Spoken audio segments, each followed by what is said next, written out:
Hello guys, sa lahat ng mga viewers out there. Meron lang po akong ipapakita sa inyo na isang bato na napulot ko po kanina. Ang nakakapagtaka lang po dito sa batong napulot ko ay kapag po ito ay nababasa, nag-iiba po ng kulay. And at the same time, umiinit po siya. At dahil isa po akong meteorite collector, tinry ko po siyang i-magnet. Ngayon, ang nangyayari po is nagre-repel po yung magnet. So, attractive lang sila pareho ng magnet kapag yung magnet, inikot ko po siya sa sarili niya. I mean, sa buong physical po nung bato, kapag inikot po yung magnet, saka lang po sila mag-attract.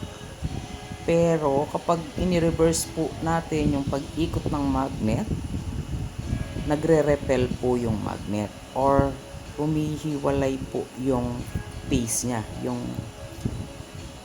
parang tumatalikod po yung magnet sa bato.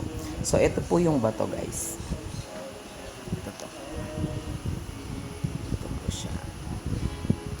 So nung napulot ko ito, ano po, yun umuulan po kasi. Ngayon nakita ko kulay green. So ngayon guys, hindi na po siya green. Naging brown na po ito. So brown na po siya, brown. Yan, naging brown na po siya. So kanina po kulay green po yan.